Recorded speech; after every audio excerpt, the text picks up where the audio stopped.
Bonjour, bienvenue dans le cours Résoudre avec de la proportionnalité. Alors je propose dans ce cours, dans ce petit chapitre, quelques exercices de résolution avec quelques techniques.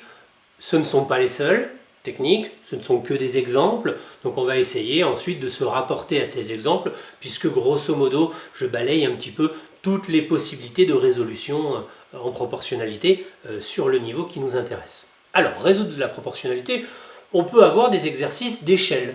Par exemple, un plan de ville avec une échelle de 1/4 millième. 1 sur 4000. Alors qu'est-ce que ça veut dire ça?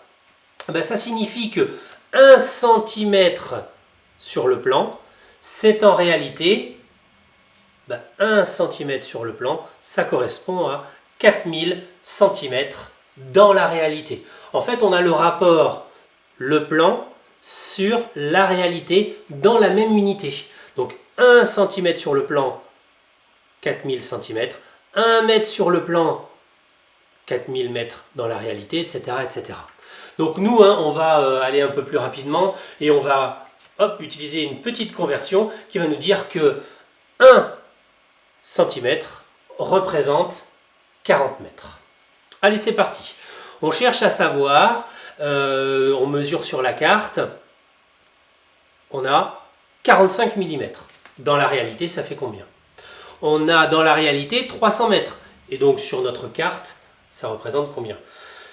On a bien ce truc de proportionnalité avec la réalité sur la carte. Si j'ai plus de taille dans la réalité, sur ma carte ce sera plus grand. Si sur ma carte c'est plus petit, dans la réalité ce sera plus petit. On a bien cette situation de proportionnalité. Donc nos deux lignes que nous allons mettre dans nos tableaux, dans notre tableau, on va avoir ce qui est dans la réalité et ce qui est sur la carte. Comme ceci. Alors, pour des questions de facilité et que ça aille un petit peu plus vite, j'ai mis les valeurs déjà transformées, c'est-à-dire le 1 cm, et ici on a 40 mètres. Ici on me demandait 45 mm, ça me fait donc 4,5 cm. Voilà, il y a ce problème qu'on va rencontrer bien souvent dans nos échelles, ce problème d'unité. On sait qu'on a un coefficient de fois 40 dans un sens, donc dans l'autre sens on a un coefficient de divisé par 40. Une fois, à mon avis, qu'on est arrivé à cette partie-là, l'exercice est quasiment terminé, en tout cas en termes de compréhension. Maintenant, il nous reste à rédiger. Alors c'est parti, rédigeons. On a quoi? On a 4,5 fois 40 pour trouver la valeur qui est ici. Et là, on a 300. On remonte, donc divisé par 40 pour trouver la valeur manquante. Et on n'oublie pas notre petite phrase de conclusion en refaisant attention à cette histoire d'unité. Donc comme on a trouvé 180 ici et qu'il est ici, on est bien 180 en mètres. Et là on avait trouvé 7,5, ce sont bien 7,5 cm sur le plan. Voilà. Donc on fait attention, les problèmes d'échelle, ils sont en général plutôt complexes puisqu'ils nécessitent tout ce travail de changement dans les unités et de ne pas s'embrouiller entre la réalité et le plan. Un autre type d'exercice qui peut être un peu problématique des fois, c'est quand on ne voit pas directement comment on peut se dépatouiller avec notre tableau. Je m'explique, c'est parti. On a là, dans le cas qui nous intéresse, une histoire de tissu.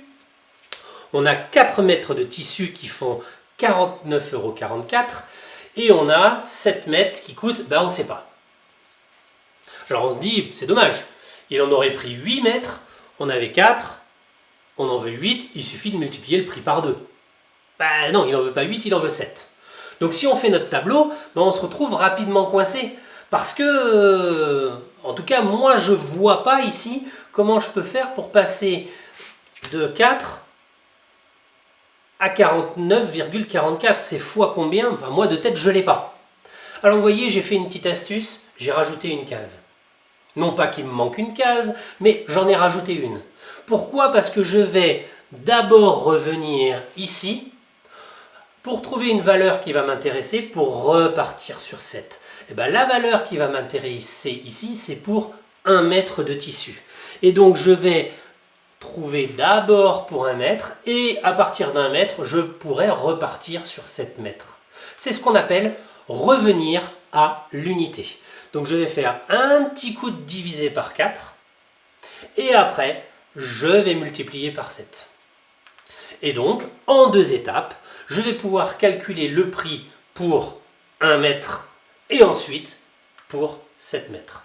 Alors pour 1 mètre, hop, je repasse ici, je divise par 4, ça me fait 12,36.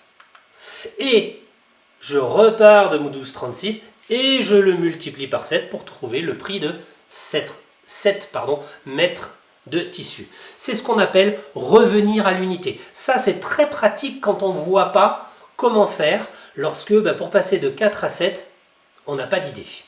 Eh bien, on revient à l'unité et ça nous permet ensuite de repartir sur la valeur qui était souhaitée.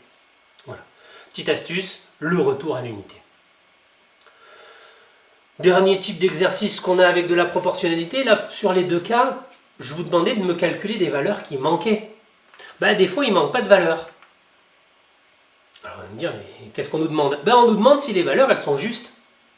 C'est-à-dire qu'ici on a un transporteur, si jamais on transporte 100 km ça coûte 80... C'est cher.